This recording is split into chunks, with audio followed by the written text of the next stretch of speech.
Bonjour et bienvenue sur Infos Express. Ces dernières 48 heures ont été particulièrement mouvementées pour l'Algérie, qui fait face à une cascade de crises sans précédent. Entre la fuite spectaculaire d'un général des services secrets, un bras de fer juridique avec le Mali, des tensions explosives au Conseil de sécurité de l'ONU et même une surprise footballistique impliquant la famille Zidane, l'actualité algérienne nous réserve des développements majeurs qui méritent votre attention. Aujourd'hui, nous allons décrypter ces événements qui révèlent les fractures profondes d'un régime sous pression et leurs implications géopolitiques pour toute la région. Une onde de choc secoue le sommet du pouvoir algérien. L'événement qui tient en haleine les chancelleries concerne l'évasion spectaculaire du général Abdelkader Haddad, plus connu sous son nom de guerre, Nasser El-Djen. Cet homme au passé trouble est une figure centrale et redoutée de l'appareil sécuritaire algérien.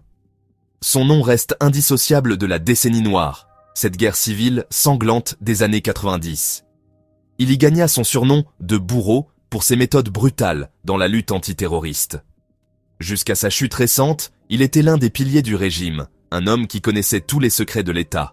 Pendant des années, Nasser El-Djen a régné sur la Direction générale de la sécurité intérieure, la DGSI, l'équivalent algérien de notre service de renseignement intérieur, un poste stratégique qui lui conférait un pouvoir immense. Mais en mai 2025, le vent tourne. Il est limogé brutalement et placé en résidence surveillée. Officiellement, une simple restructuration. En coulisses, il était soupçonné de préparer un complot, des opérations de déstabilisation visant directement le puissant chef d'état-major de l'armée, le général Saïd Chengriha. Une lutte de pouvoir féroce entre deux des hommes les plus puissants d'Algérie venait d'atteindre son paroxysme.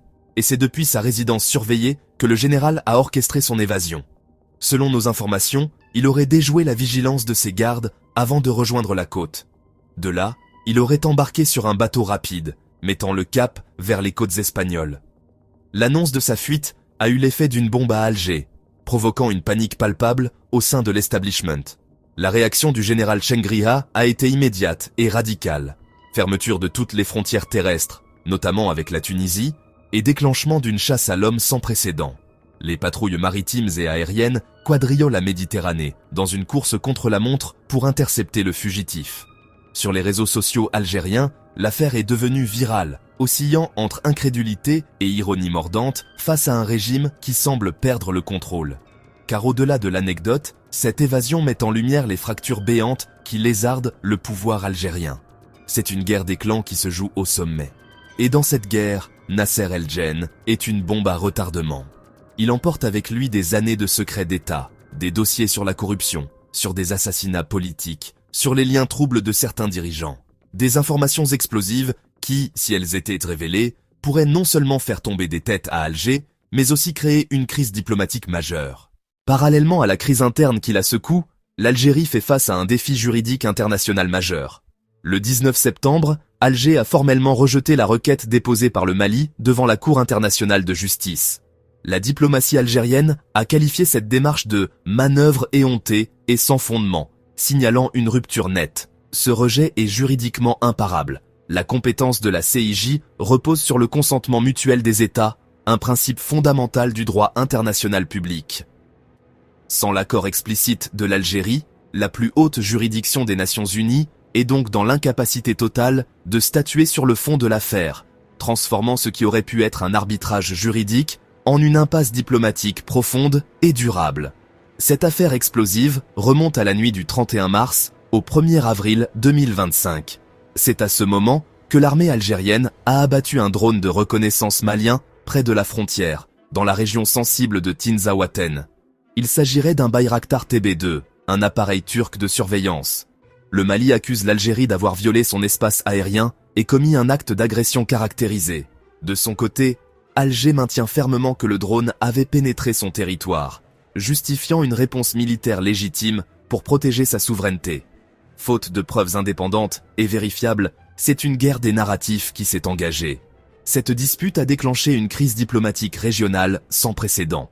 Dans un geste de solidarité fort, le Mali, le Burkina Faso et le Niger, désormais unis au sein de l'Alliance des États du Sahel, AES, ont rappelé leurs ambassadeurs d'Alger. En parallèle, les deux pays ont mutuellement fermé leur espace aérien, un acte lourd de conséquences économiques et logistiques. Plus grave encore, le Mali accuse désormais ouvertement son voisin du Nord d'alimenter le terrorisme régional.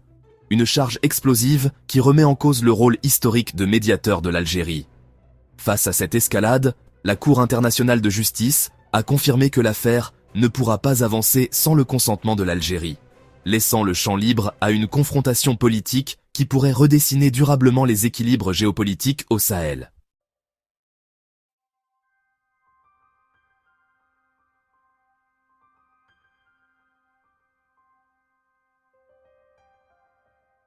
Le 19 septembre, l'ambassadeur algérien à l'ONU, Ammar Benjama, a livré un réquisitoire passionné au Conseil de sécurité, après le 6e veto américain bloquant une résolution sur Gaza. Dans un moment d'émotion rare dans cette enceinte diplomatique, Benjama a commencé par présenter des excuses aux Palestiniens. « Pardonnez-nous parce que ce conseil n'a pas pu les sauver. » Il a ensuite énuméré le bilan dramatique, plus de 18 000 enfants, 12 000 femmes, 1 400 membres du personnel médical tués. L'ambassadeur algérien a établi un parallèle avec les génocides du Rwanda en 1994 et de Bosnie en 1995, avertissant que le Conseil de sécurité risquait un troisième échec dans la prévention de génocide. Israël tue chaque jour et rien ne se passe, a-t-il déclaré, dénonçant l'immunité israélienne. Benjama a réaffirmé l'engagement indéfectible de l'Algérie. L'Algérie, comme l'a promis le président Tebboune, ne les abandonnera jamais jusqu'à l'établissement d'un État palestinien avec Jérusalem-Est comme capitale.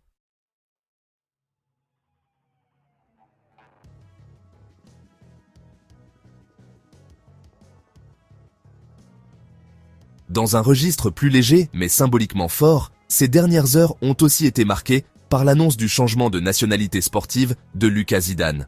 Le 20 septembre, la FIFA a officiellement confirmé que Lucas Zidane, deuxième fils de la légende Zinedine Zidane, était désormais autorisé à représenter l'équipe nationale d'Algérie. À 27 ans, le gardien du FC Grenade a choisi le pays de ses grands-parents paternels, originaire du village d'Agemoun en Kabylie. Ancien international français dans les catégories jeunes jusqu'aux U20, Lucas Zidane, n'ayant jamais été contacté par Didier Deschamps pour l'équipe A, a logiquement opté pour l'Algérie. Ces événements des dernières 48 heures révèlent bien plus qu'un simple fait divers sécuritaire. Ils mettent en lumière des dynamiques géopolitiques et internes profondes qui secouent l'Algérie. L'évasion spectaculaire du général Nasser El-Djen n'est pas une simple fuite. C'est le symptôme d'une guerre des clans qui fait rage au sommet de l'État. Une illustration brutale des fractures au sein du pouvoir, ce conglomérat opaque d'intérêts militaires et politiques qui dirige le pays. Les services de renseignement, autrefois le pilier du régime sous l'acronyme DRS, sont devenus un champ de bataille. Avec plus de 20 changements de direction dans les différentes branches de la sécurité en à peine 5 ans, l'instabilité est devenue la norme. Cette valse des généraux témoigne d'une crise de confiance et de leadership au plus haut niveau, paralysant un appareil sécuritaire pourtant essentiel. À l'approche d'une élection présidentielle, cette purge continue sème le doute sur la cohésion du régime. Cet isolement diplomatique croissant est l'autre facette de la crise. L'Algérie semble engagée dans une politique de tension sur de multiples fronts. Avec la France, les relations sont durablement refroidies par le soutien de Paris au plan d'autonomie marocain pour le Sahara occidental, un dossier existentiel pour Alger. Au sud, son influence historique au Sahel s'effrite. Les nouvelles juntes militaires au Mali, au Niger et au Burkina Faso se tournent vers d'autres partenaires, notamment la Russie, et rejettent la médiation algérienne, l'apercevant comme une ingérence. Et bien sûr, il y a la relation avec le Maroc, un état de guerre froide qui paralyse tout le Maghreb. Les frontières restent fermées et les liens diplomatiques rompus depuis 2021. Face à cette accumulation de défis, le pouvoir algérien recourt à une stratégie éprouvée, l'instrumentalisation de la politique étrangère. En se posant comme le champion de la cause palestinienne ou en adoptant une rhétorique forte sur la scène internationale, le régime cherche à souder la population autour du drapeau, pour faire oublier les difficultés économiques et l'impasse politique. En conclusion, ces 48 heures exceptionnelles placent l'Algérie à une croisée des chemins critiques. Le pays est pris en étau entre des crises internes profondes, un isolement diplomatique croissant et des tensions régionales explosives. Cette conjonction de facteurs met à rude épreuve la résilience de son modèle de gouvernance, un système rentier basé sur les hydrocarbures et un pouvoir militaire fort qui peine à se réformer.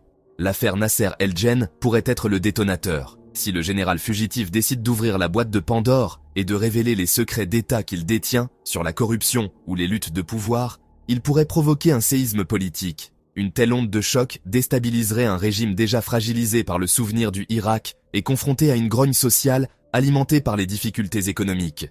L'enjeu dépasse les frontières algériennes. La stabilité de ce géant d'Afrique du Nord est un facteur clé pour la Méditerranée et le Sahel.